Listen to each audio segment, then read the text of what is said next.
है और अधिकारियों को निर्देश दिए गए हैं कि अफवाह फैलाने वालों पर सख्त कार्रवाई की जाए।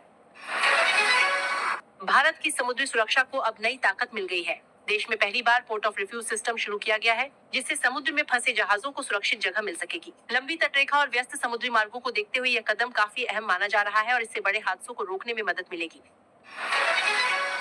देश की सीमाओं पर सुरक्षा और कड़ी कर दी गई है। पाकिस्तान और बांग्लादेश बॉर्डर पर अब ड्रोन, सेंसर और लेजर तकनीक से निगरानी की जा रही है। वहीं लद्दाख में चीन सीमा पर 29 नए आउटपोस्ट बनाए गए हैं और आईटीबीपी की पेट्रोलिंग भी 3 गुना बढ़ा दी गई है। सुप्रीम कोर्ट ने रेप पीड़िताओं की पहचान उजागर करने वालों पर सख्त रुख अपनाया है। कोर्ट ने कहा है कि अब ऐसे मामलों में किसी भी तरह की लापरवाही बर्दाश्त नहीं की जाएगी और दोषियों के खिलाफ कड़ी कार्रवाई की जाएगी, ताकि पीड़ितों की पहचान सुरक्षित रह सके। भारत अपनी सुरक्षा को और मजबूत करने के लिए रूस से एक बार फिर S-400 डिफेंस सिस्टम खरीदने की तैयारी में है। इस डील को मंजूरी मिल चुकी है, जिससे देश की एयर डिफेंस क्षमता और बढ़ेगी और चीन पाकिस्तान जैसे पड़ोसी देशों की टेंशन भी बढ़ सकती है। देश में एलपीजी पर निर्भरता कम करने के लिए सरकार अब एथेनॉल स्टोव पर काम कर रही है। इसका मकसद है कि लोग सस्ते और देसी विकल्प का इस्तेमाल करें। खासकर मौजूदा अंतर्राष्ट्रीय हालात को देखते हुए यह कदम काफी अहम माना जा रहा है। हाल ही में हुई घटनाओं को देखते हुए डीजीसीए ने विमान सुरक्षा को लेकर नए नियम जारी किए हैं। अब पायलट को नो फ्लाई का अधिकार दिया गया है, यानी अगर हालात सही नहीं है तो वह उड़ान भरने से मना कर सकता है और उस पर किसी भी तरह का दबाव नहीं डाला जा सकेगा। विशाखापट्टनम से दिल्ली आ रही इंडिगो की फ्लाइट में अचानक तकनीकी खराबी आ गई। इंजन फेल होने के बाद दिल्ली एयरपोर्ट पर फुल इमरजेंसी घोषित की गई और फ्लाइट की सुरक्षित लैंडिंग कराई गई। इस दौरान करीब 160 यात्रियों की जान बाल बाल बच गई।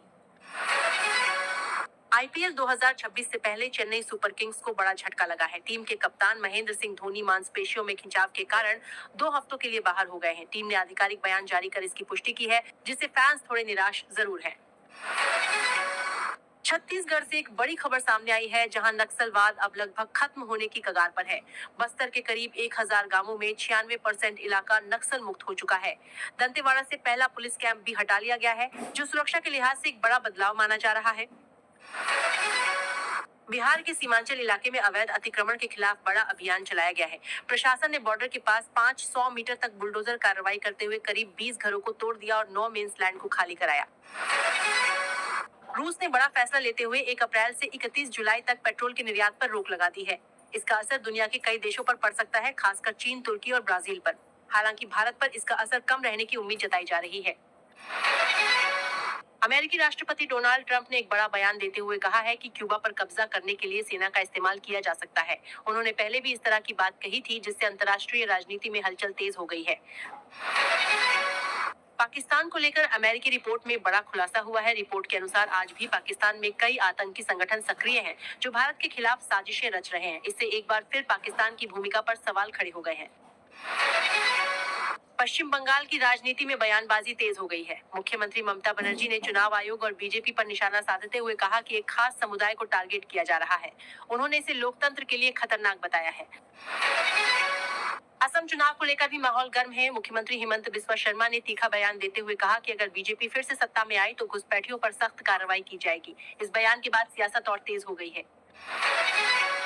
सऊदी अरब के एक एयरबेस पर हुए हमले में 12 अमेरिकी सैनिक घायल हो गए हैं। हमले में कई विमान भी क्षतिग्रस्त हुए हैं। वहीं इजरायल में संभावित हमलों को देखते हुए लोगों को मोबाइल पर अलर्ट मैसेज भेजे जा रहे हैं।